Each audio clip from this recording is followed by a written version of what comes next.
Hola, hola a todas y a todos que se van conectando a esta sesión número 1 de la Academia de Transición Energética para Latinoamérica y el Caribe. Vamos a dejar un par de minutos mientras se van conectando. Por mientras pueden escribir por el chat desde dónde nos están acompañando, qué país, su nombre.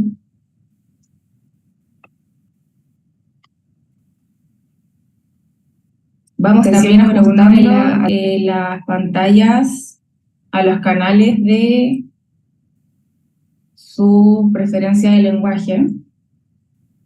Recordemos que tenemos traducciones simultáneas al español, inglés y portugués.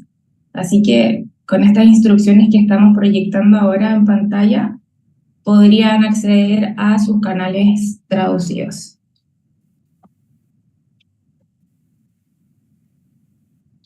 Hola, hola, quienes nos están escribiendo por el chat. También saludar a toda la gente que nos está viendo por YouTube Live, nuestros canales. Thanks to everyone who's on YouTube Live.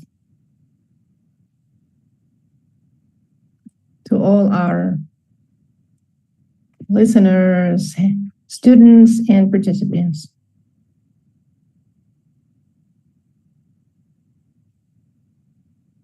Please type on the chat your name and where are you from.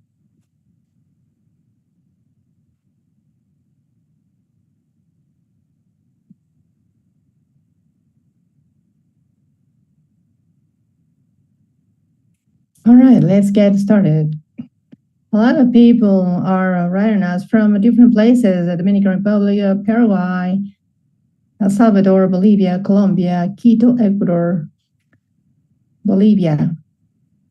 Thank you so much to all our collaborators who have supported us to pull off this academia, this project, to OLADE, to CAF, to the IEA, NDC partnership, Human Fund, would be Sustainable Energy for All, and Youth for Energy, and all the people from OLADE who are our co-organizers at the Institute of International Studies of the University of Chile. All right, then, being 10:03, with most of the students in this session, we are going to start the first class of energy transition.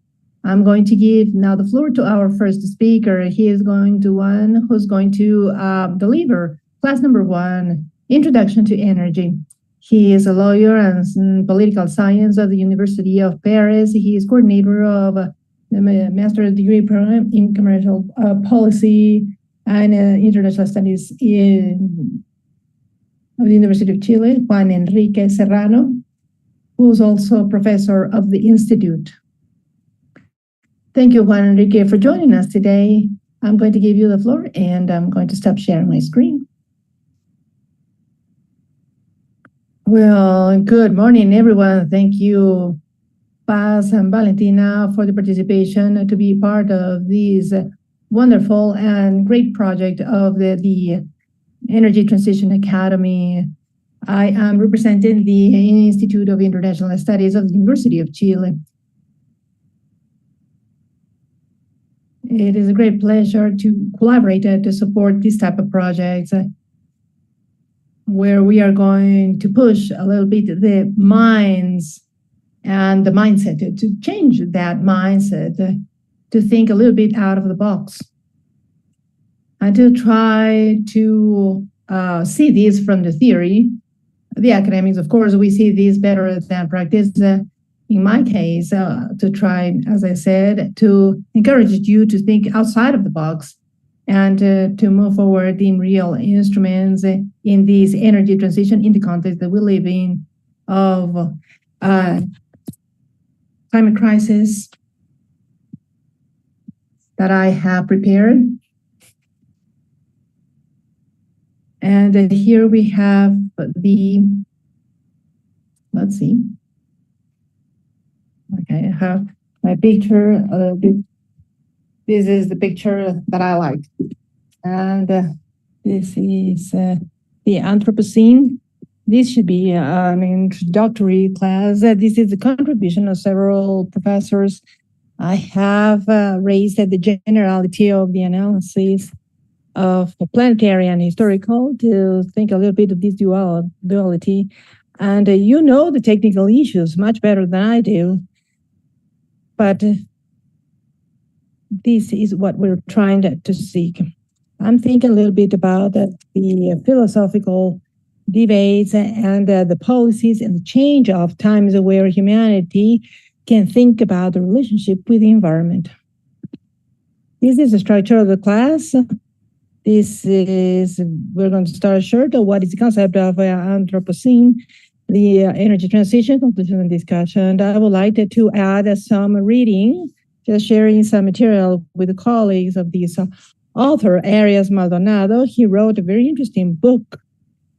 He's very clear, very synthetic about these issues, the Anthropocene, the policy in the human era, the introduction. And you can see a little bit the exercise of this class. And this actually leads us to the questions that we are going to pose today. This is the introduction then. I was in the environmental classes and the international policies. I like to talk a little bit about this. I am recapping here.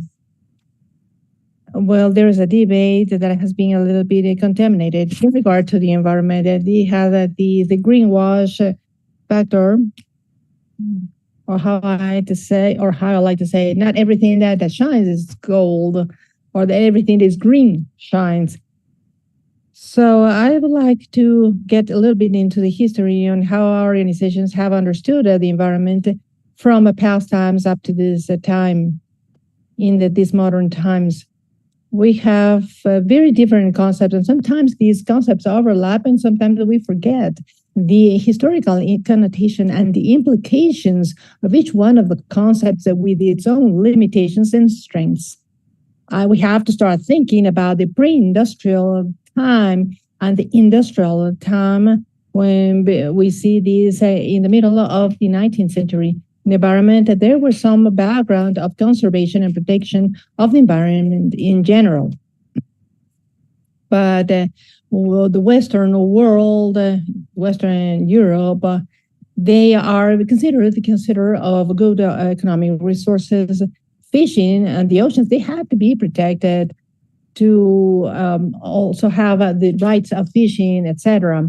Other sources, well, there was in the monarchy, especially in Western Europe, they tried to protect these surfaces and protected areas.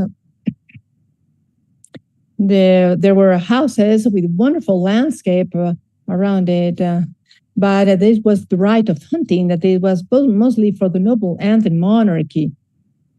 There is an anecdote to understand conservation as a protection of the natural resources to keep exploiting them. The basic example of this is the French Revolution. French Revolution that tells us France tells us that it was the equality through the law between the monarchy and the clergy. But that was an important history. Some people, they went bankrupt, people were starving. In this case, the minor hunting of rabbit, for instance, that was forbidden at the time. They were able to cultivate livestock, but it was not a public domain. This was only reserved for the people who bear arms. That was mostly the monarchy. So the French Revolution allowed for the rest of the people to add to that economic resource and to exploit it. Also, the Yellowstone Park, which is the first protected area that was created in the United States in 1871, of people especially like me hiking. So the idea is to conserve the environment because of landscape and because they needed to protect it. Then we had the Stockholm, the first background of environmental international law. There is also an important paradigm that we move on to protection. Here, the natural resources become economic resources that have to be exploited, but we realize that is degrading threats of fundamental rights or human rights. Stockholm was at the start of an entire legal system, internationally speaking, as from the United Nations, where the contamination and environmental damage starts to be introduced as a fundamental right recognized in the Constitution and international treaties for the right of life and health. Nowadays, we have the Constitution and the right of environment free of contamination, and the formulation of that right can be criticized, but at the same time, it reflects the change of the time and the paradigm, and the natural resources start to be considered as a part of the human rights that is part of many countries of democratic states. In the 19 and 2000, that's my time actually, the paradigm that was installed was a sustainable development. Depending on the country that we are talking about, this is sustainable development. This paradigm was there had several theories. This was an idea that the idea of becoming more successful, sustainable, is just an attempt of having the environmental right with economic development. This reflects the simple idea that we understand in the 90s that natural resources cannot only harm human rights, but this can be limited. They are not renewable, and that we have to protect them, and we have to look for this idea of sustainability. Then we have authors here. I don't want to explain them in depth here, but there were authors that talk about the philosophic and regulatory texts about the intergenerational. This is a species and not as a subject of right. These are individuals that can protect their health and to enjoy the environment, and knowing that these resources can end and that we're putting in danger the human species and also harmful for the future generations. In the 90s, I was very young back then, and I thought, well, sustainability was possible about 2 decades after developing intellectually on all these public policies. Well, sustainability sounds a little anachronic at this time because of negative connotations. We are a little bit pessimistic, which is the current scenario. In the 2010s, that forces us to think outside of the box and to have a new instruments and to become like an intellectually humble. That we have a new environmental paradigm, and now we have the climate crisis and the environmental crisis, and of course the concept of Anthropocene that we're going to see later. We are in a transition period that we don't know where is that going to head to. And this is a new paradigm on how we are going to understand the theoretical bases that are more fundamental that would give rise to the creation of policies in the environmental arena. Okay, the Anthropocene, this is the text that I talk about, Manuel Arias Maldonado. This is an accessible book that maybe you can read. The Anthropocene, it's an idea that looks the different ideologies, and this was became popular, the right to politics, economics, philosophy, political economy, economical, and these invite us to think differently about the things that we have to change as academics against the public policies, also the assembly people, the congressmen, and the authorities of the government, as from the academia practice, etc. What is Anthropocene? This is a new geological time whose main feature is the characterization of humanity turned into the agent of environmental change at planetary scale. Okay, there is no turning back. We can now think our way of interacting with the environment under the concept of conservation, protection, or preservation. We cannot go back. The human species has modified the planet compared to the extinction events. These great historical events of extinction, like a meteorite or the glaciers, etc. we had these great natural events that modified nature and the planet Earth. So the environmental species that seek to turn back to a virgin ecosystem, we can criticize as an escape, a way out. Like I go to a community with my friends and my family in the woods, and I live in harmony with nature and I protect the environment. But that's false. That is just a false escape. And many times we see this in tags and also on TV. There are many bunkers that are being built underground of the different cities and this type of projects. So we should not think in an unhuman way. But we need to preserve human species. And this is the geological times. Now, we have also the Greek. This is a combination for anthropos and human. This is the new human times. But since we talk about geological times, we are talking about scientific time that are overlapping one over the other. This is the Holocene that was that initiated about over 11,000 years. That was the last ice age.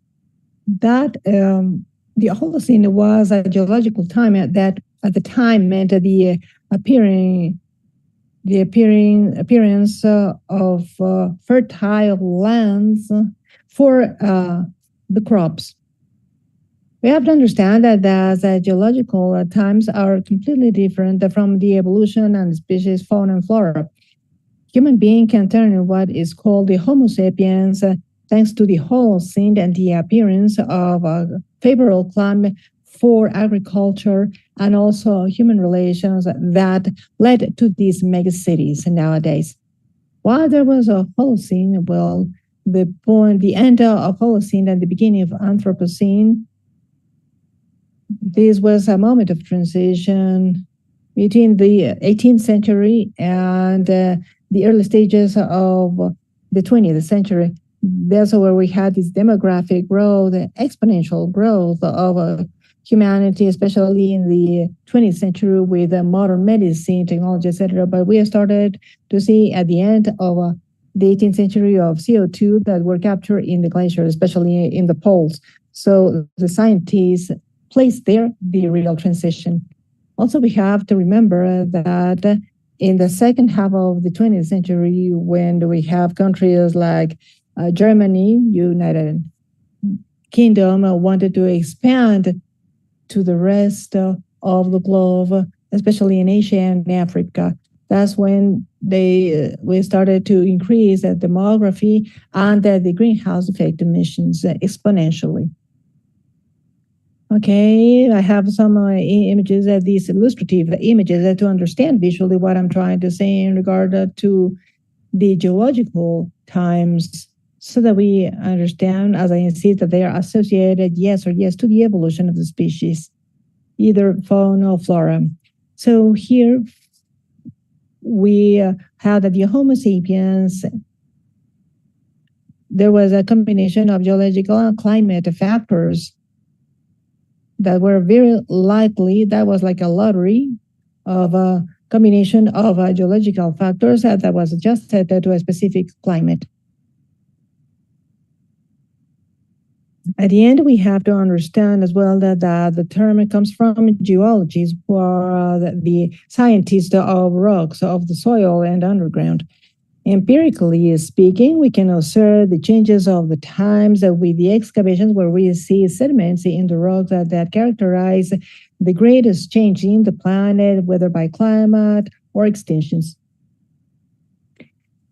We can see the images of fossils, dinosaurs in 10,000 years. When someone tried to excavate the soil, perhaps you're going to find the sediments of our times. We're not talking about cell phones underground necessarily, but of course in the cities. And the CO2 that is going to be captured in rocks. I don't know, where are we going to head to? The species are going to We should not think that extinction is not likely to happen, but the impact on the geological soil is going to be present.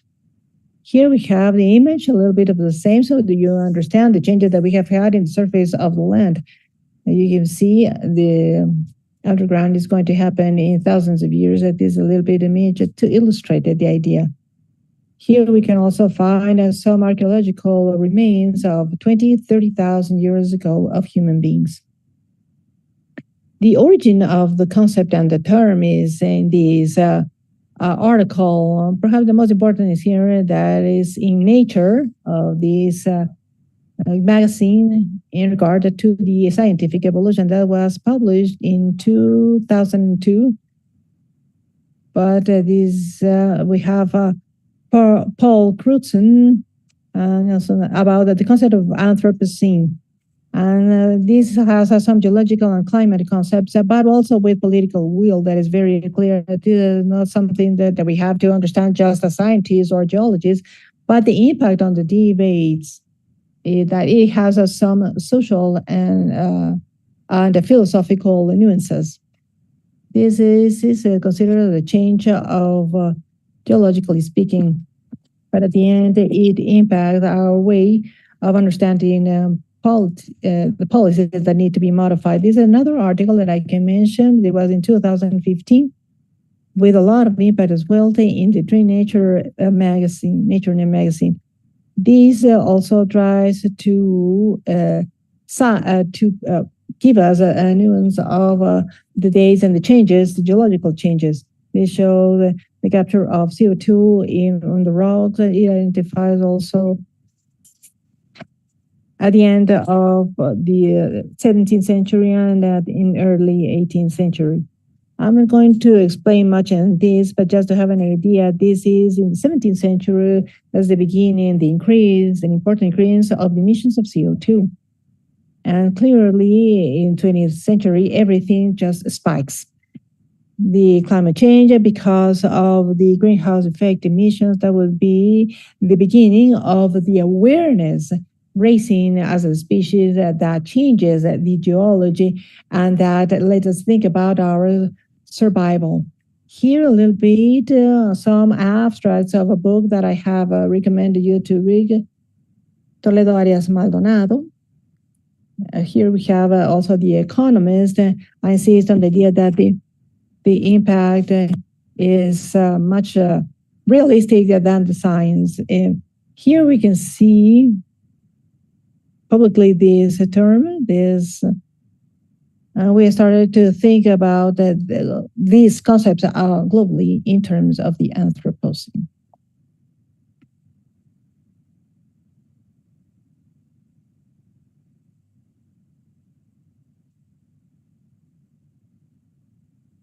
Sorry, I'm sorry. I missed the connection. Are we on? Okay, is it on? Oh, I'm sorry. Sorry, I don't know what I did here. I hope it doesn't happen again. So the Economist made an article about this on how the Anthropocene becomes more popular. But what I just explained, I insist that the climate change would be the most eye-catching manifestation of this idea. I insist on the change of paradigm. This is not about conserving or protecting the environment because it affects us as individuals. We need the resources, but also the protected areas. It's not about trying to find a sustainable economic development that it seems it doesn't fit in our capitalism and development as well as the technological development, but instead it's something else. Climate change can be experienced in our own environments. But perhaps someone in a few more years that they are going to experience even worse things. This is an impact. So we have to raise awareness about this as a species. This is also another cover of Nature, the human epoch, another example of Anthropocene that describes this term. Here we talk about the social and philosophical nuances of this concept. This is subdivided in 3 sub-concepts. The first one, as we said, the geological times. The second is transition, that is the human history and how the surface of the earth has been changing. And thirdly, as I said, the prospective need of finding a new framework of understanding that that pushes us to study even beyond what we have studied. I just want you to think that there are some consensus, economic, legal consensus that aims at that there is an implication between human being and the planet Earth that is irreversible. The relation cannot be dissociated. This is on how we adjust to the new systems. This is an irreversible concept between social and natural. But we have to forget the image of a virgin ecosystem that can be recovered or can be found once again. We have found different environments in the Antarctica where there's no human population, and other environments, particles in the air in unsuspected place where there was no activity of the human being. Therefore, we must understand that nature cannot be dissociated with human being, even though we keep thinking and dreaming that we have these romance of the 19th century, like Becker or other authors who were dreaming about this beautiful environment through the Western literature in the 19th century of the origin of the action and a contradiction of the rural agriculture. Well, we are now in another time, completely different. This is a little bit a provoking image. I don't know if you know about this. This is Cyberpunk. This was a very successful video game that sold millions of copies, but even through fiction, literature, art of all kinds, cinema, movies, etc., they are also reflecting the change of era. And this is the time. Now, nature is no longer organic, but technological. We are at some point. I don't know if it happens to you, but I don't have a robot arm, but I cannot actually stay away from my cell phone. So my brain has changed a lot. I was not born with cell phones, but then I started to use, and clearly my memory has modified. I can't remember anything before the cell phones, for instance, or these type of examples that perhaps you can relate to. My cell phone and my laptop, it became somehow my external memory of my brain. And but this is close to being incorporated to my body. Now, talking a little bit about this an author that I like. He's a philosophy of art, and he wrote this book. This is called the Dystopia. His talk. This was a PhD study about the dystopy of in the literature of our contemporary times. Of course, there is also a series of TV movies have a lot of presence, more than novels, for instance. But now dystopy is the fiction and gender by excellence in our modern times. Since 2010 onward, you've seen so many fiction stories, dystopic fiction stories that talk about apocalypses, catastrophes, zombies, but also natural disasters. I don't know if you see Netflix every now and then, but there are many dystopic works. In the 2000s, there was those works were not so stressed before. But this type of fiction and this dystopic narrative has a fatalist or pessimistic content because it tells us that the destruction of planet Earth and the end of humanity is more likely than the end of capitalism. These are ludic, and it has some political, ideological message that is implied, where it says that there is no harmony or linkage that can be found between humans and the planet Earth. It is much better to think in the end of human than the end of our current models. And that is very dangerous because these are collective imaginary. Also, there is hope because we see optimistic dystopias because there are very few. We have an example on the Wandering Earth 2. This is a Chinese movie. This is a transition movie that was released last year, where to think a little bit outside of the box. And also, science moves us a little bit. That this optimistic dystopia reflects that there is a possibility to find a new harmony between humans and the planet through technology. That means um, through the transition and adaptation to something new through technology. It has a happy ending. The planet is saved at the end of the movie, thanks to an engineering move where China is coordinated because it is a power, but it's actually a cooperation among different countries with technology that helps to save the planet is about to disappear. This is not, technology is not a factor of solution, but it modifies a little bit the planet in order to escape the catastrophe, the explosion of the sun. That's a little bit the idea. Now we are going to finish. Also the political issues, we also see it as something outdated. This is police starts in the new Greece. We have to think about politics in a new city. We have to think to start understanding that police is understood as a governance of the cities against the countries or the cities against the entire country. Of course, this is related to the reality where we don't understand where we're at.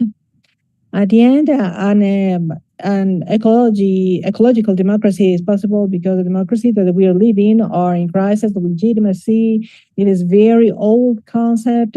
Now we don't talk much about that. Nowadays, with the emergence of populism, we also have to think that Anthropocene is inviting or is forcing us to think in concrete alternatives of environmental governance, legal, political, through public policies. And we need to build this legitimacy between the citizens or to repair these wounds. What I can mention here, because we don't have much time, we have the proposal of objects of protection. These are super legal. First, we have the water, the air. These are non-renewable resources, of which private property would be limited considerably. We also have to understand that here we're talking about environmental right that is always regulated because this limits it to the private or the company is going to limit it also the right to property. When we talk about the right to property and we talk about water, this is not updated. We're talking about a previous time and the paradigm of conservation and protection, not the paradigm of climate crisis. The same has happened with soil urbanism of the 20th century. The urban that was limited because of its social function. It was not social. So this is a common good that is under a social perspective, and this can be expanded to other natural resources that are not renewable, such as water, air, etc. Also, the model of the Paris Agreement, the Kyoto Protocol, this is monocentric. This is international agreements among the different states. Of course, we have to continue. We have to reinforce all the binding legal instruments, especially in terms of the greenhouse effect emissions. But the idea is to have like this model polycentric idea. This is a very weird term, polycentric, because this is based on the states. There are some external actors, but not so many that it can fight against climate change. But we see activities, actions, projects that are decentralized in this regard. One of them is the climate litigation. We have actors, lawyers that come into place to litigate within our governments, particularly to compel them to act against climate change. In international relations, we have some actors that invite to be hopeful about the flexible character in the international law about human rights because we are rethinking on how we can protect the citizen against the non-action of the public administrations, the lack of justification of the actions or the lack of actions at themselves. I'm not going to deepen into this, but in the legal arena, there's a lot of hope. But there are some judges that are well prepared to think about these issues and to talk about climate justice through human rights, particularly, but also administrative rights and others.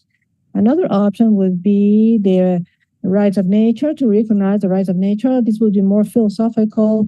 I have some doubts about that. There are some successful cases in New Zealand, for instance, but there is a context of repair, post-colonial repair, where we have to find the vision and cosmovision of nature somehow within the legal arena to restore not the property of the ecosystems of the land, but the governance of it that would be compatible to the indigenous vision. Yes. Thumbs up. You have 5 minutes for Q&A. Yes, we're about to wrap up here. Another example would be the Chinese concept of the technology, as I said before, how technology and industrial policy can create technologies that can save us from catastrophes, planning a state that bets on the technological state policy that could respond to be transferred to other countries, and also the energy, which is actually the purpose of this course. So you're going to have so many concepts around this, about energy policy and the change of system based on fossil fuels towards renewables. Of course, this is aligned to the SDGs of the United Nations that they have to be considered by 2030, and also to take into account all the stakeholders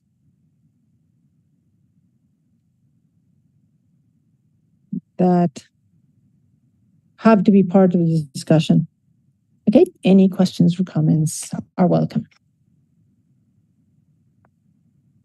Thank you so much for the presentation of Enrique. That was very interesting. Actually, the recommendation they talk about the reading and the movies, we are taking notes about that to pass it on to our students. I know there is an exercise that has been proposed, and we are going to leave this in the folder of all the students so that you can check it out later on. We have a few questions on the chat. Helena from Rio de Janeiro says, how can we reach a just energy transition, an inclusive one, with an increase of the energy consumption?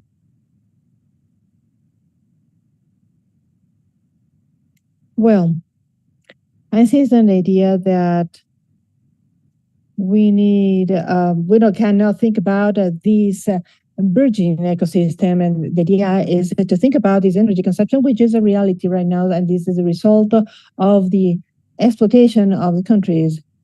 And in Asia and Africa, those are where the resources are, and also some developing countries as well, such as Chile, for instance.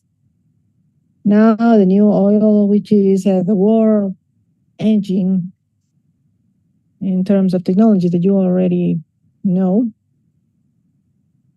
like ChatGPT,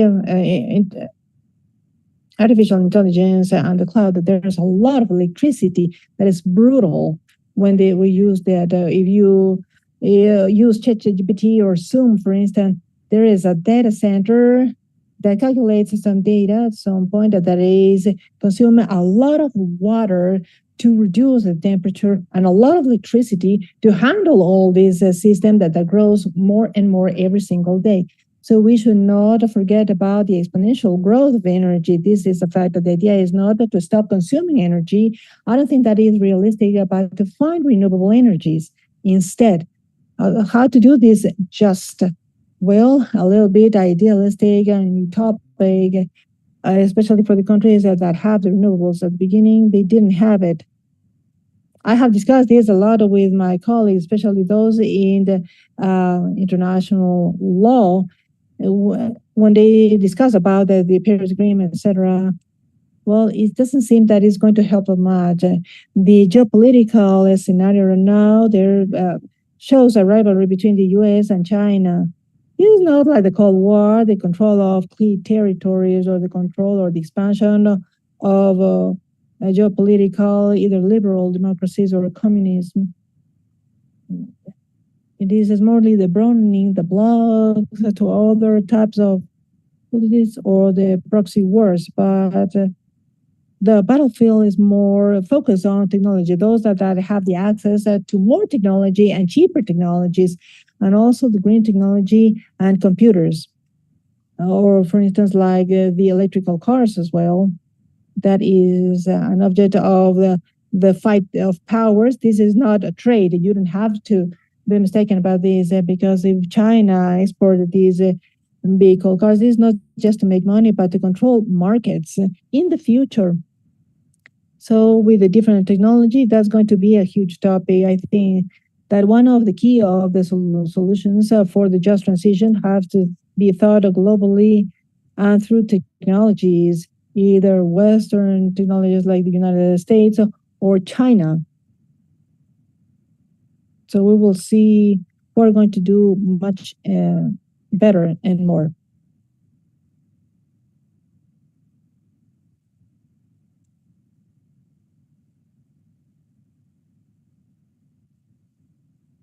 Okay, I just wanted to give the floor to Federico Reherman, who's raising our hand. 1 minute, Federico, please, for Q&A. Yes, it was not clear if the technology transfer is the only solution when we think that there's going to be from north to south, and we see all the electrical grids of the European Union and the United States, they are even worse than ours sometimes. I don't know if they have more technology available than us. My question is, what do we do in a context where we have a lot of population that has no access nowadays to basic energy services? How do we do the transition when we still have people with no access to basic energy services, and the fossil fuels are even cheaper? So there is a dilemma between the environmental and social issues. Well, that's a very difficult question to answer. The technology transfer is one of the key solutions, not the entire solution. I don't have the magic wand here, otherwise I would be selling something that could be tradable. Let's see, if the global north are not complying with the goals of the Paris Agreement in terms of emission, like Germany is not consuming carbon to sustain their energy consumption, that is a geopolitical issue. They can export the carbon that they used to export, and they have had to not comply to their objectives. Anyway, all the patents are right there. Who has the industrial patents? China, United States. So either we rethink the key patents in photovoltaic and electromobility matters, we have to rethink this, or clearly, problem is not that Germany consumes the carbon, but Germany produces industrial patents that has its function in a market economy, which is to amortize the investment in the private corporations. They invest a lot of money.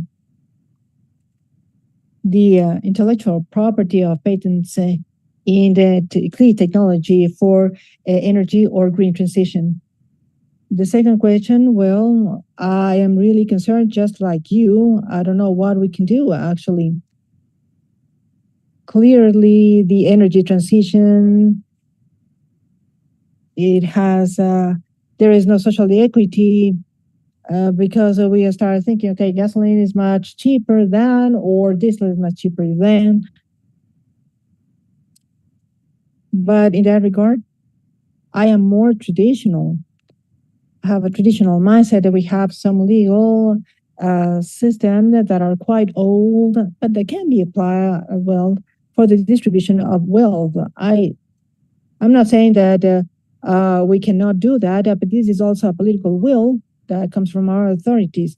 The green tax was also invented decades ago, and this can be broadened. And the one that contaminates pays, And there are some projects of energy return. In order, there are some fiscal incentives for the most vulnerable people who can also be part of the stakeholders of this energy transition. These are just general ideas. In practice, that's much more difficult. There is a law, there are laws, and it's very difficult to enforce, and sometimes the legislators have not seen this, the policymakers have not seen. Also, there are some transitions that countries have gone through. Also, we have to raise awareness. That means education. To try to introduce this in schools, for instance, about environmental ethics or environmental citizenship, so that students and little kids can understand from early stages what this is about.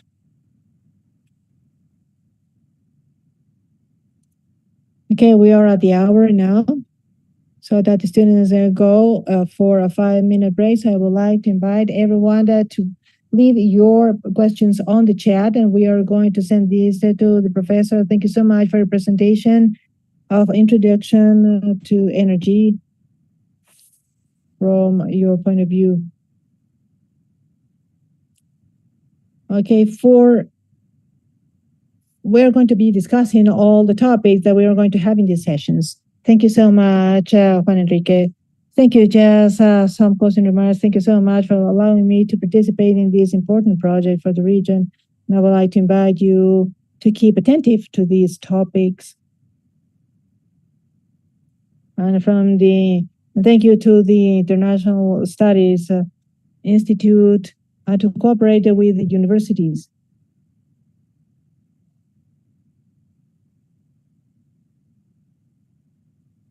And the idea is to keep educating, try to review the different literature in order to deepen certain aspects, talking a little bit about the international politics and the social aspect of this subject matter.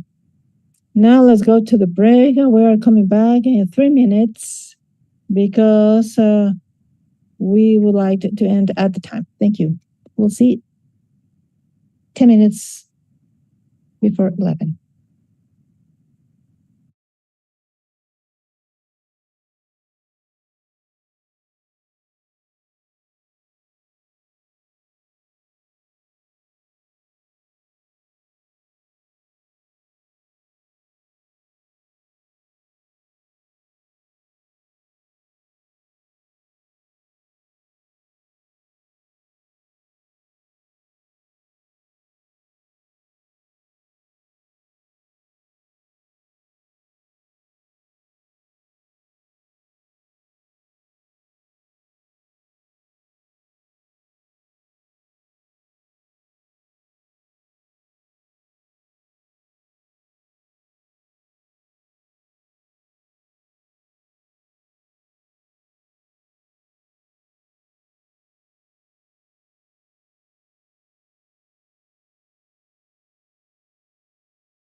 de las de clase. No sé si pudiera preguntarlas al final o pudiera dedicar algún momento a explicar un poquito sobre eso. Sí, hola, hola, ¿cómo están? Sé que hay Sí, alguien buenos hablando. días. Sí, hola. Oye, vamos a dejar mi correo al final de la presentación para que me puedan mandar todas esas preguntas por ahí. También pueden revisar la revista de la academia que está cargada en nuestra página web. Están todos esos detalles. Así que ya estamos volviendo. Vamos a empezar ya con la clase 2. Por favor, pueden ahí ver Diana Pérez de la Agencia Internacional de la Energía y que la pueden incluir en la sesión. Parece que ya está dentro.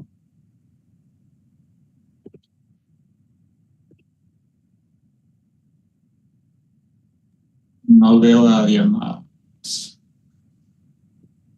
Ya, Tal vez vamos a está con otro nombre. Única Diana Arbuto, pero creo que sí. Arbuto. Me dice que, bueno, y está acá intentando entrar.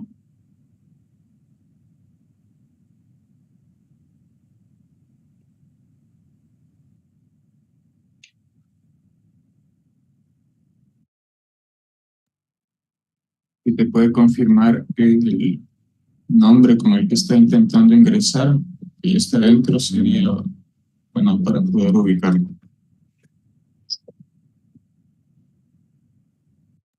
Dale, entonces unos minutos voy a ver qué pasa.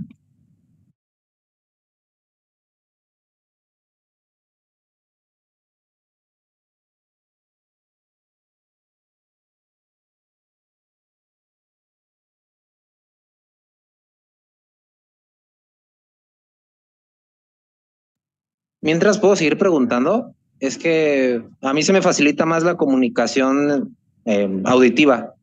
Sí, no, la verdad es que estamos justamente ahora en vivo, así que yo prefiero que esos tipos de dudas las dejemos quizás por el chat y podemos ir respondiendo, pero ahora estamos intentando hacer entrar a nuestra próxima docente, así que por favor ahí te agradeceríamos dejarlo por el chat.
Hola Diana, ¿estás por ahí?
Hola a todos.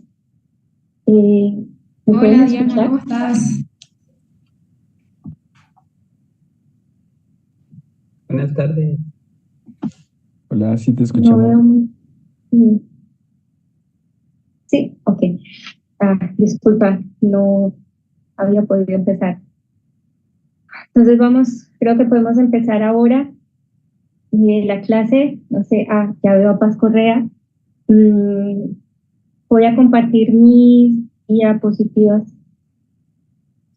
pero no sé si... hay problema. Vamos a ver si puedo.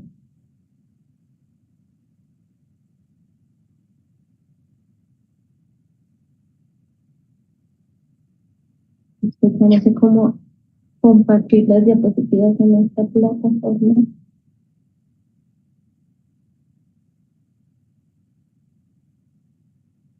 Ya.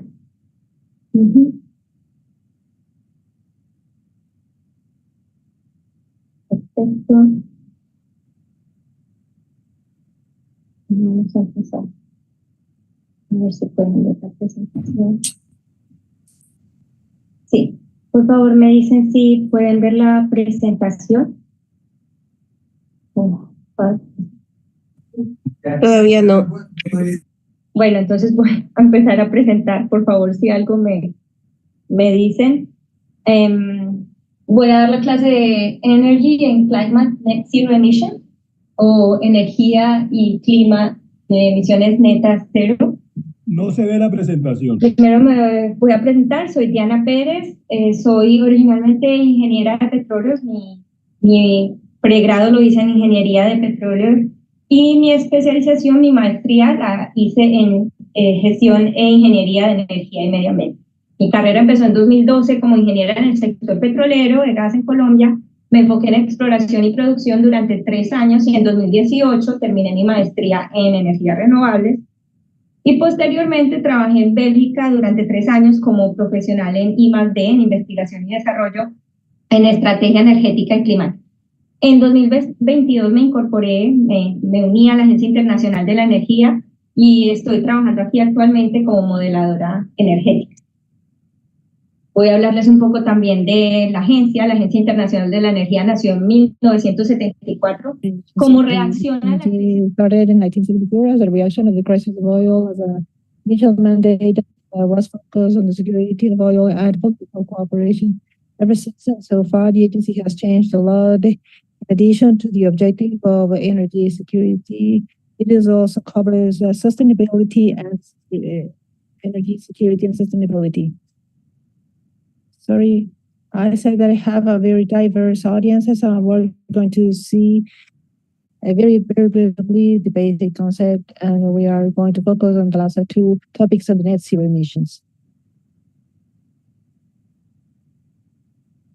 Before starting with the net zero, we'll see what are the greenhouse effect gases. These are gases that are in the atmosphere of the Earth and that create a layer that covers heat at the same time that allows for solar light to come through it, and the heat bringing from the sun goes out through the atmosphere, so that the energy emissions are the ones that are released in the atmosphere as a result of the production and consumption.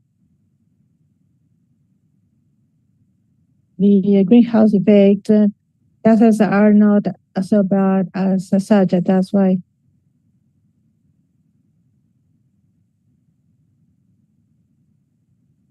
from the very beginning of the revolution, the fossil fuel burn.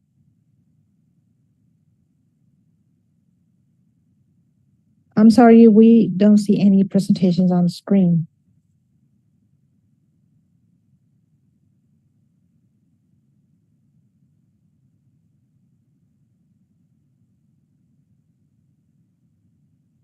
No, we cannot hear her.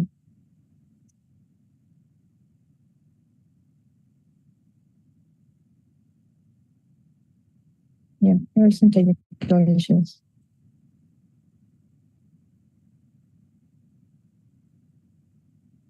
Okay, we're trying to solve these technical issues. are well aware that there is a problem with the presentation and return. We are fixing it. Thank you.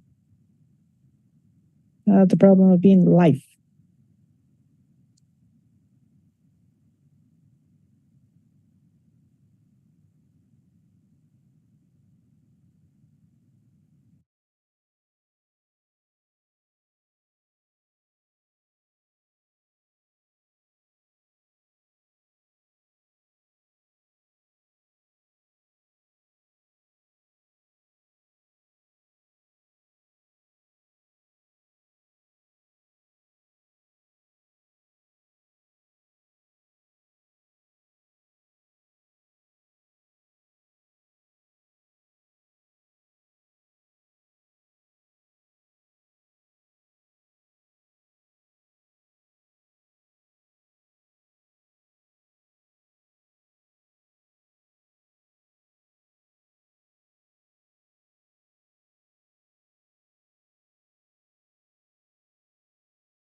Diana, ¿nos escuchas? No te escuchamos nada. Hola, hola, Diana.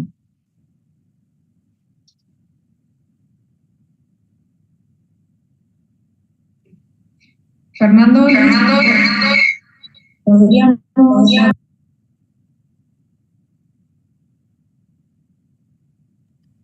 podríamos sacar a Diana de la sala, por favor.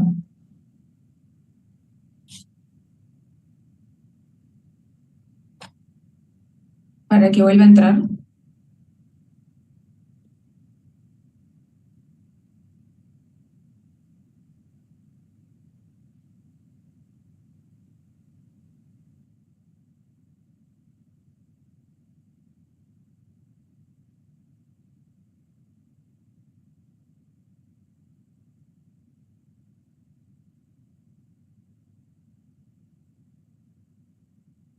No, si la quito no le va a dejar entrar nuevamente.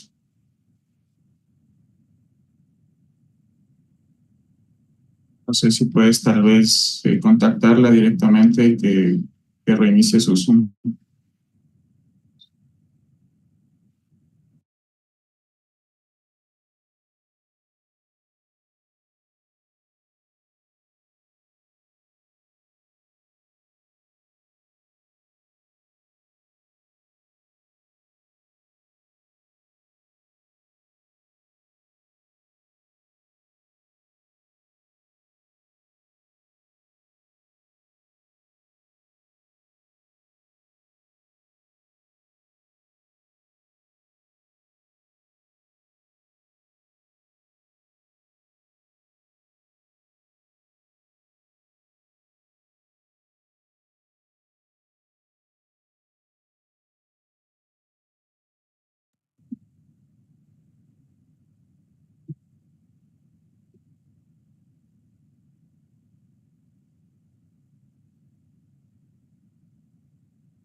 Hola. Hola, disculpa.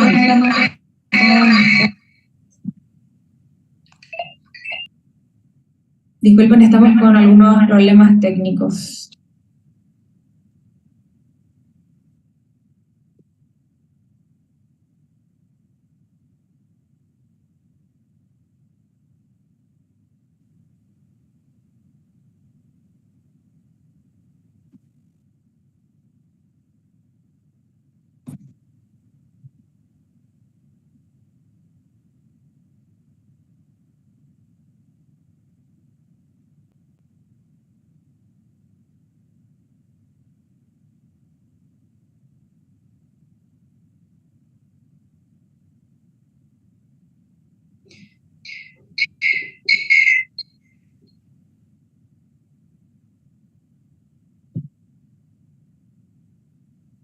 ¿Aló?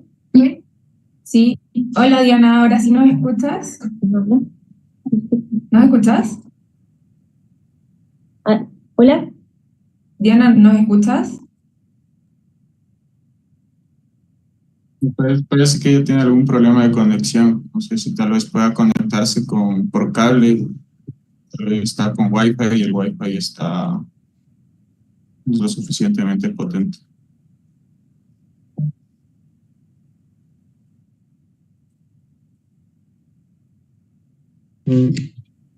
Al inicio se le escuchaba bien a Diana.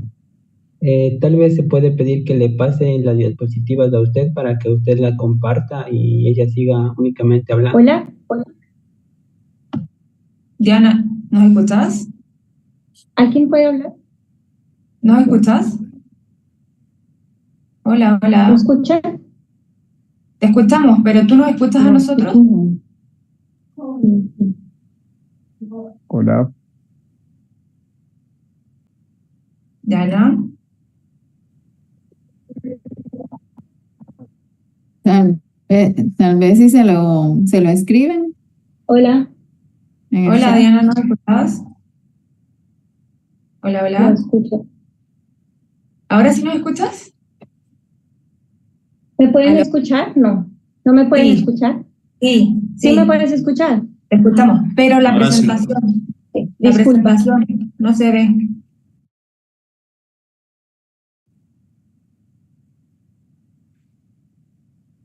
Ok, La presentación no se ve. vamos a ver.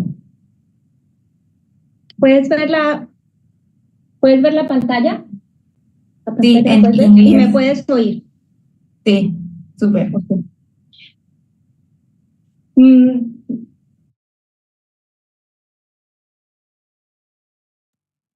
Sorry, I didn't realize before that you were not hearing me properly. I'm going to show now the presentation. Sorry about that.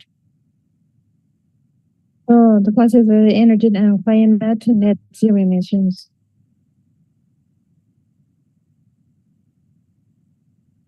I am Diana Marcela Perez Sanchez. My career is in the oil engineering, and I also have a master's degree in the, energy and environmental engineering.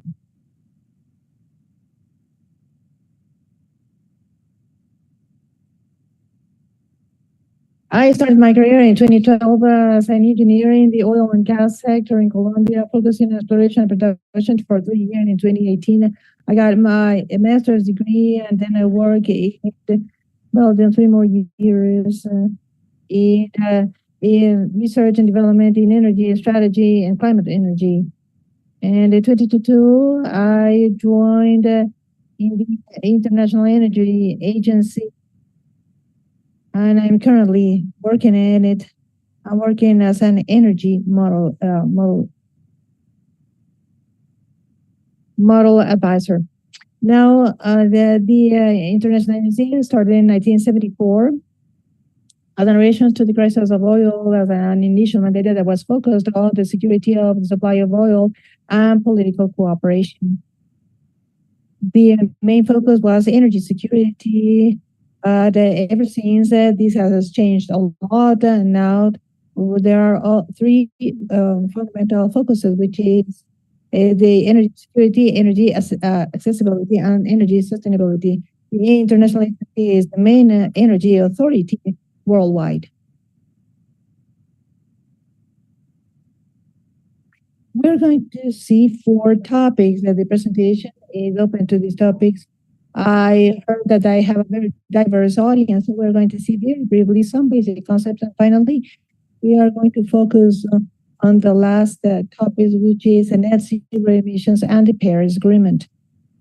The energy emissions, and before moving on to this, let's talk about the greenhouse effect gases. These are gases that are in the atmosphere of the Earth, and that creates a layer that traps heat at the same time that allows for the sun rays to go through it and impedes for the heat of the sun to go out of the atmosphere. The emissions of energy are those gases of greenhouse effect that are released into the atmosphere as a result of production and consumption of energy.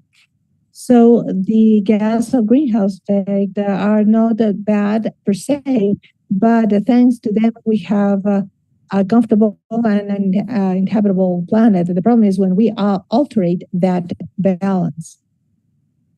From the beginning of the Industrial Revolution, the burn of fossil fuels has increased drastically the quantity of greenhouse effect gases in the atmosphere, which has increased the mean temperature around the world. I have to emphasize something, that the activity of human being, and that is not a discussion, has increased the temperature worldwide. In the graph, we can see the mean temperature worldwide in regard to the times of 1850 and then 1900. You can see an increase of temperature 1.2 degrees Celsius compared to the pre-industrial era. In the latest year, we have seen an acceleration that is extremely worrisome in climate change. We expect that this year the temperature will have the highest temperature that have been registered, but we have the same situation last year. We also have the year prior, which means that each year we are breaking the records of temperature, of high temperature. Now, this increase of temperature has brought about extreme events around the world that is causing impacts that are devastating in the areas in the livelihood and ecosystems. If we continue like this, without doing any significant changes, this is going to worsen the increase of the global temperature can't overcome 2 degrees Celsius at the beginning of the next decade, and it will be 2.4 degrees Celsius by 2100. And this needs an immediate intervention in the use of fossil fuels, and it also implies to reach net zero emissions by then. Increase of temperature would reach a maximum of over 1.5 degrees Celsius, but it will be less than the 2.5 in 2011. We see two the main scenarios that is analyzed by the international agency. In this presentation, we are going to concentrate on the green line, which is the scenario of zero net emissions by 2050, and this is the only scenario that reaches the goal that was proposed in the Paris Agreement. Before deepening in the scenario of net zero emissions, we'll see what means net zero emissions. This is a state in which the total quantity of gas of greenhouse effect released to the atmosphere balance with the quantity equivalent, the eliminated equivalent quantity of the atmosphere. The emissions are called the natural.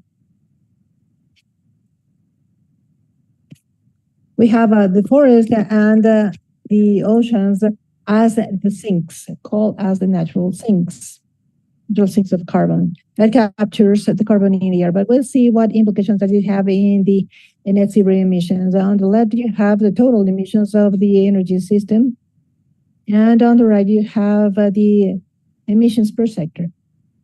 The sector of the greatest emissions of energy is the electricity sector, but also is the sector that they decarbonize in a more accelerated manner.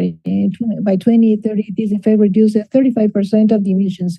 By 2035, it reduces 65% of emissions with respect to 2022, which is our basis year. The reason here is that the technologies low in carbon that are necessary to decarbonize this sector are already there. We don't have to invent anything, we don't have to make up anything, and the efforts have to be focused on the implementation of these technologies. On the contrary, we have the industry and transportation industries, which are the sector that are the most difficult ones to decarbonize because they are still developing and broadening the options of low emissions. These are the lowest in the emission reduction, and they're responsible almost 80% of the remaining emissions. That is the emissions that cannot be eliminated and that need more work in order to compensate them and to reach to net zero emissions by 2050. Nevertheless, the emissions of all sectors reach their maximum peak in the short term in the forthcoming years, and the remaining emissions that you see on the graph are removed by best and DAC. To reduce by 2050, BEG means the bioenergy and contraction of carbon storage, and capture direct of carbon is the other, is big. Now we're going to see the technology. We see that the expansion of technology of solar and photovoltaic, wind, and other renewable energies, improvement in the energy intensity and direct electrification of final usage altogether contribute to 80% of the reductions of emissions by 2030. On the other hand, we have the CCUS technology, which means capture and reduction of carbon dioxide increases of the analyzed time. That is 2050. Because although technology right now is not completely developed, we expect that it will be fully developed by 2050, and that this will be a help to decarbonize all those sectors of difficult decarbonization. For instance, the industries, as we mentioned before. Now, taking into account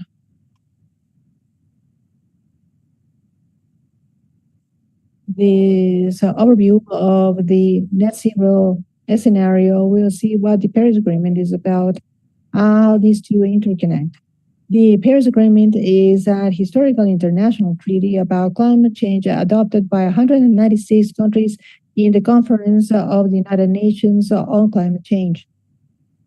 COP21. This conference is held every single year.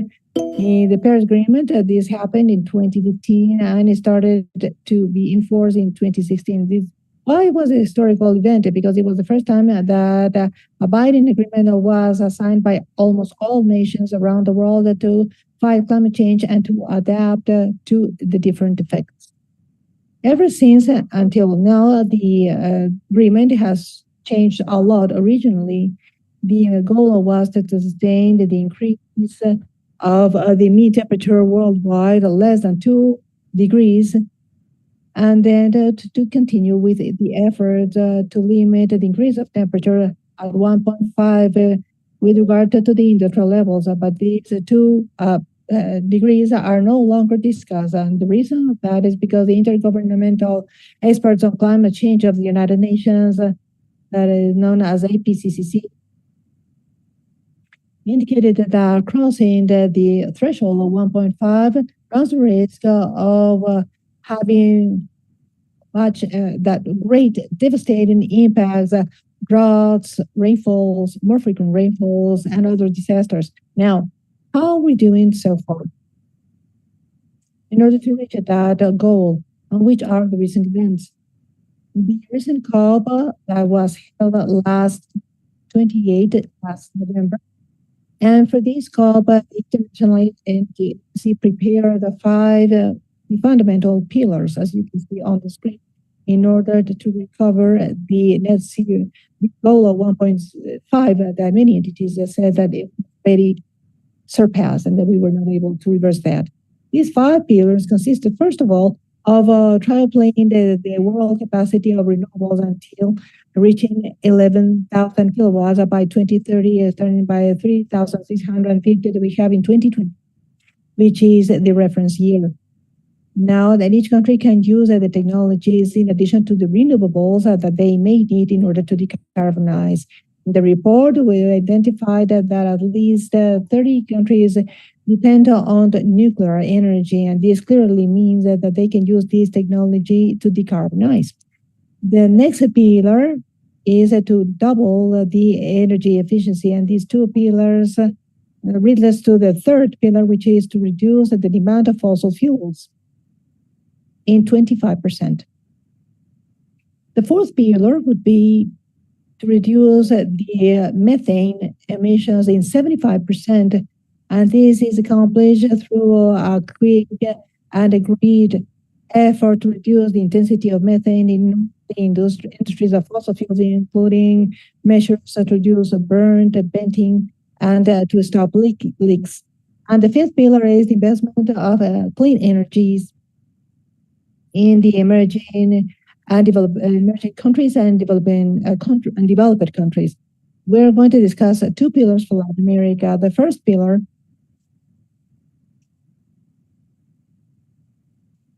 is energy efficiency, to double the energy efficiency. So how are we doing in this pillar in Latin America? Most of Latin American countries and the Caribbean have already reached this goal at least once in the past 10 years. Half have been reached at least 3 times. And in fact, 40 countries did in 2022 and 2023.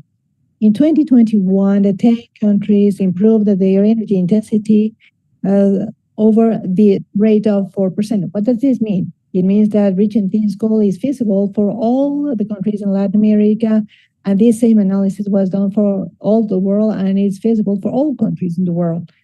What is the challenge of this goal? The challenge is that governments can accomplish this consistently through the rest of the decade. And lastly, we're going to analyze the pillar of tripling the renewables in Latin America. Here we can see the renewable capacity that is accumulated and the capacity for by 2030 of all countries. We said that we expect to reach 11,000 gigawatts after COP28 accumulation of commitments and the action of all countries have accumulated up to 7,980 kilowatts. This is translated into 2.2 times the installed capacity of, which means that we are reaching the goal of tripling it, but still it's a great effort that we have over 3,000 gigawatts to reach that goal. Out of those commitments established so far, Latin America committed to add 127 gigawatts, starting from 322 gigawatts in 2022. This means that it aspires to reach 450 gigawatts by 2030.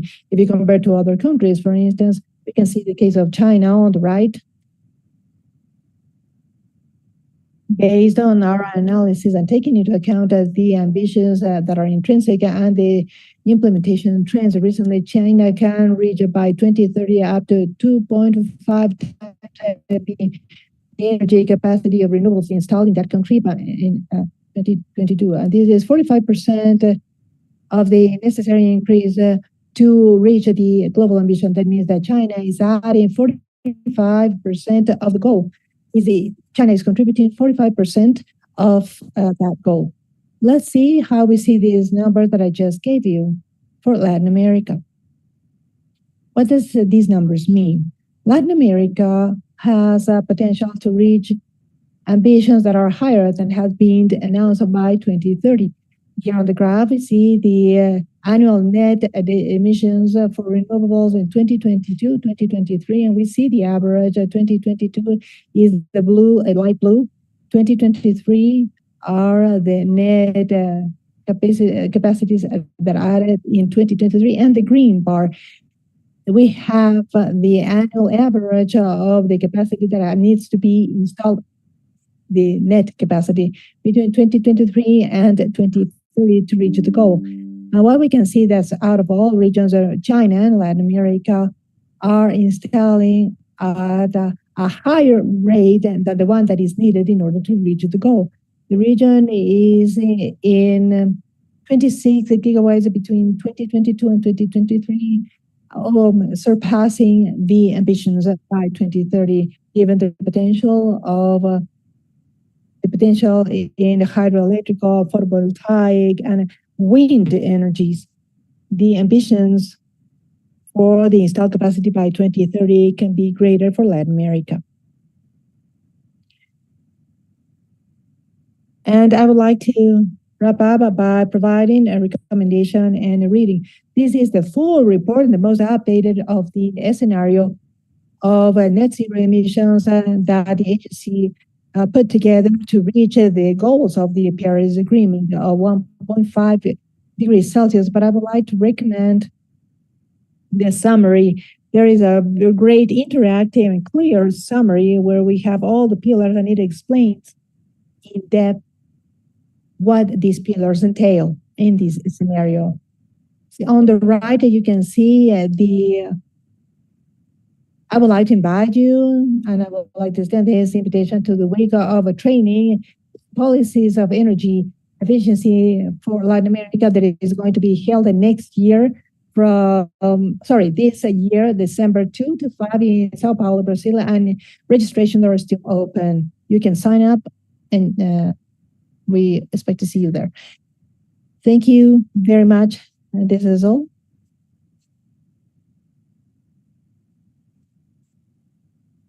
Thank you. Okay. Can you hear me? No. Can you hear me, Diana?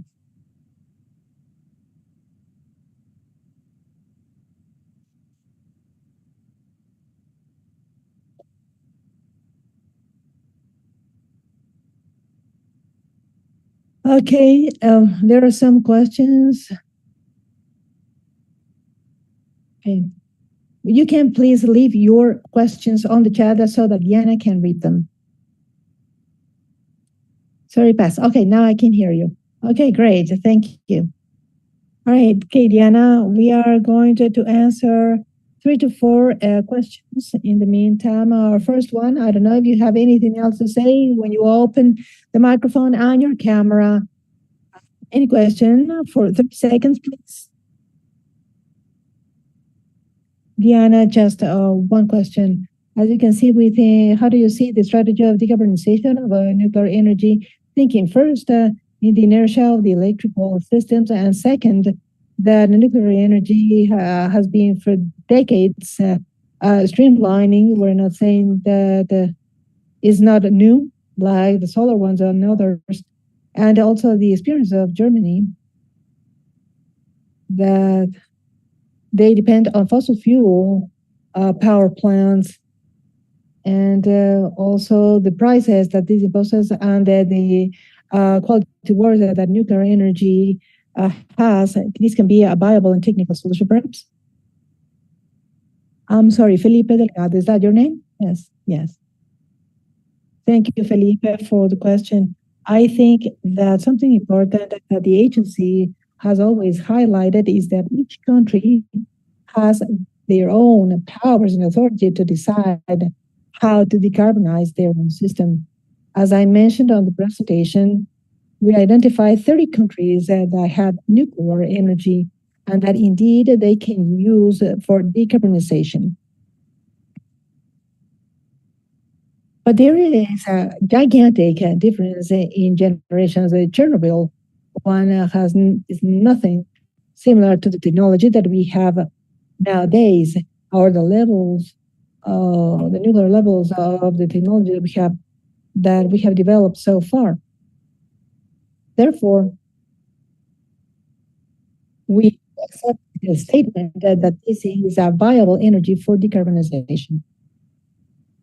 Of course, it depends on the conditions where it's going to be decarbonized to see whether it is economically viable to decarbonize or not. We need a significant demand to be considered viable. I was mentioning this because there is an amplifying effect in the rhetoric in some social communication places where they tried to demonize that nuclear energy, we can produce the nuclear weapons, and the uranium has something to do with the nuclear reactors for electricity. But many people are trying to disseminate. There are nuclear operators that are trying to disseminate this. But I think that there's some demonization with China, Chernobyl, that somehow drives this bad or poor experience, especially for the people who have died because of nuclear, and we are below the rate. Yes, indeed. Yeah, I think that it has been confused, the old and the current concept of the nuclear. Well, we have another question. Yes, my question is mostly for the development of Mexico and Latin America. It is great that we want to triple the energy efficiency and to double all the other things. But what happens with the development of Mexico, for instance, in nearshoring, that is, many industries are placing here these large databases and factories as well. So I don't know how you see this, but how possible it is for Latin America to become energy efficient related to the developed countries like the US and Europe?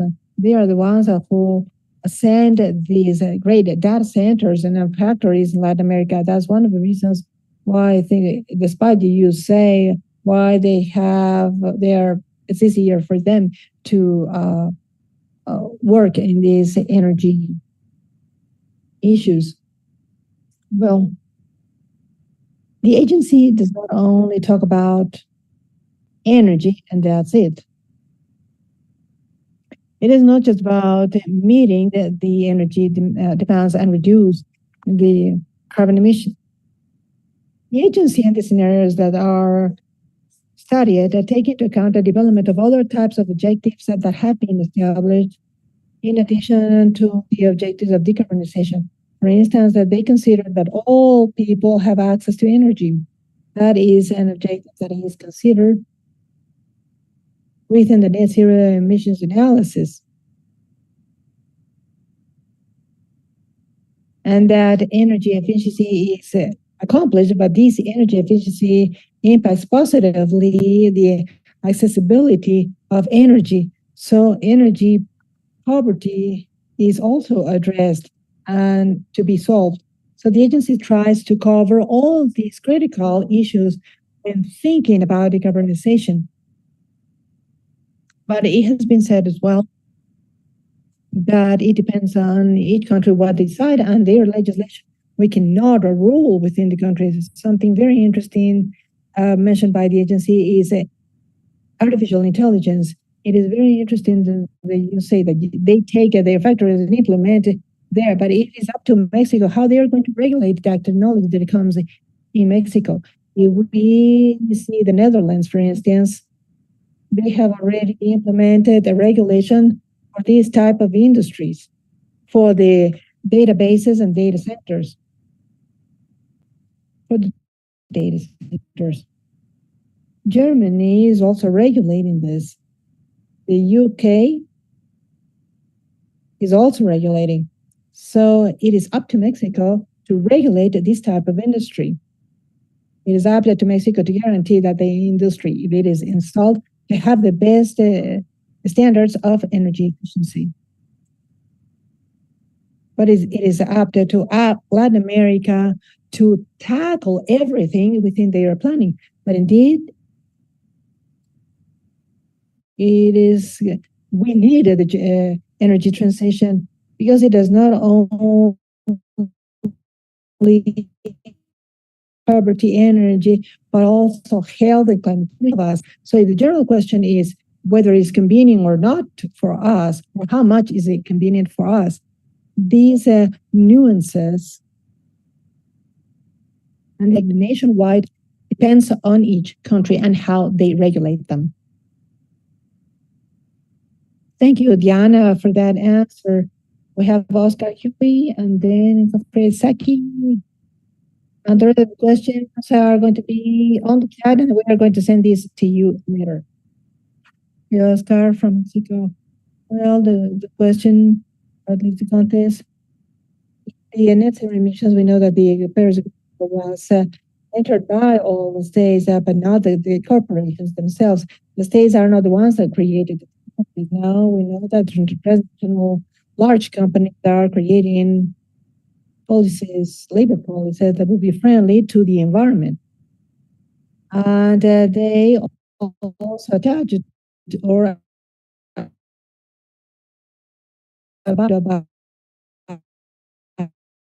these adopted ratios. Thank you, Oscar, for the question. Well, the Paris Agreement involves all the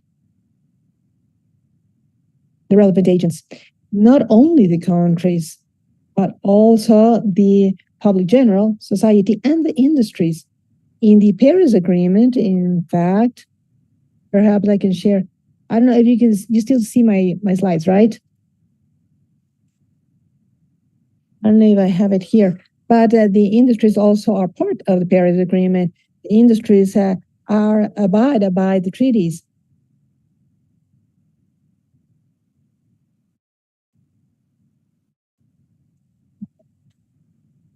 We have this coalition. This is a coalition of industries. This is not of the government or society. These are the industries.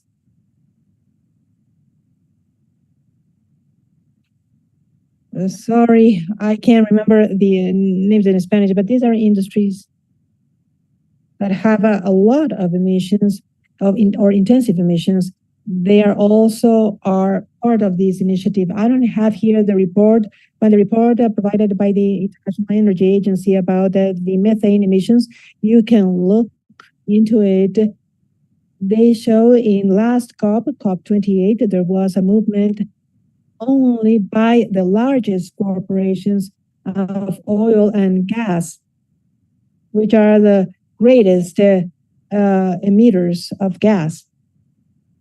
And this treaty is done only with the large oil companies. but we have also all the relevant stakeholders in the Paris Agreement, society, governments, and corporations. Thank you for the answer. Greetings, Diana. Thank you so much, Diana. Okay. Okay, Geoffrey, your last question. Thank you, Diana, for attending the academia. We are going to have a group picture, but go ahead, Geoffrey. Well, thank you very much.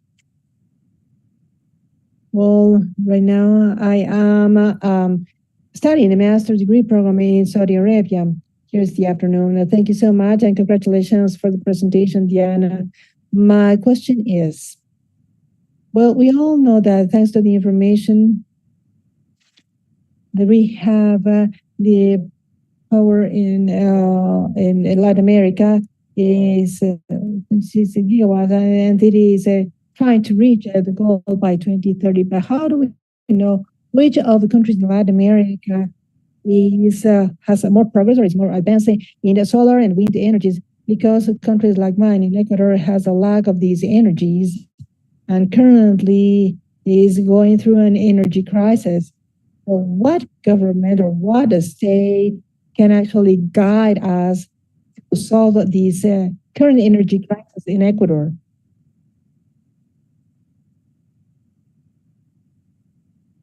Well, perhaps these are two different things.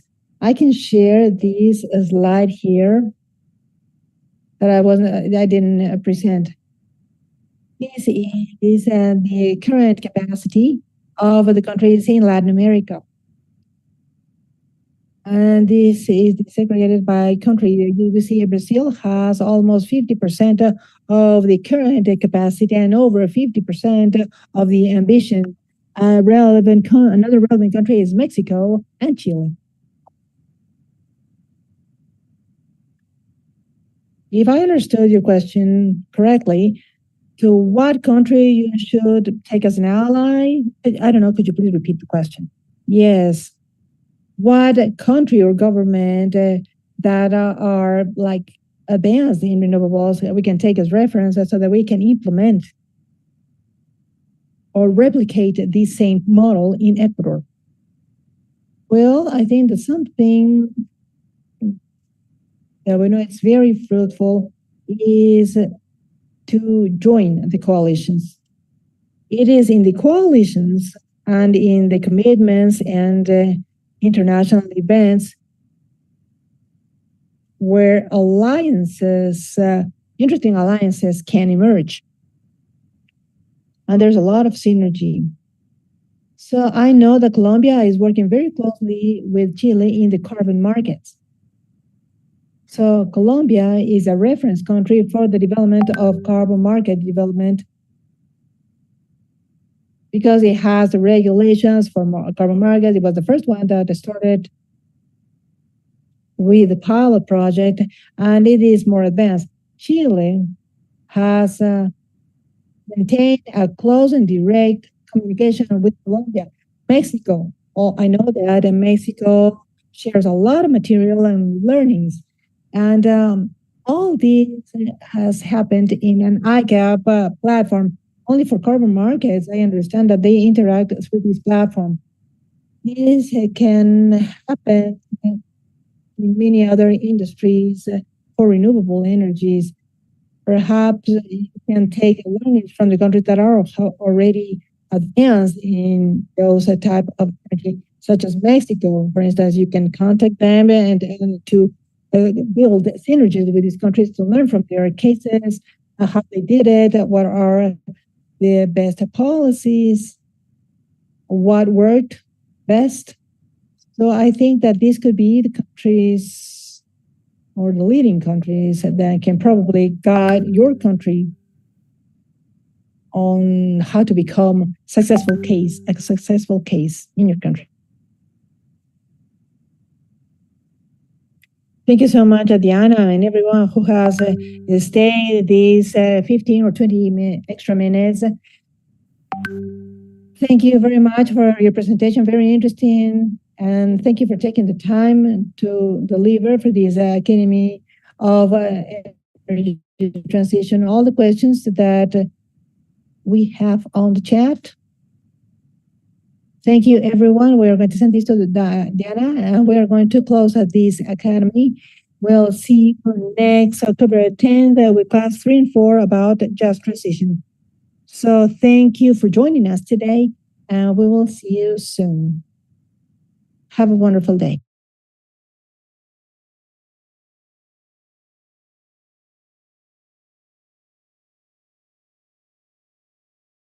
Recording stopped.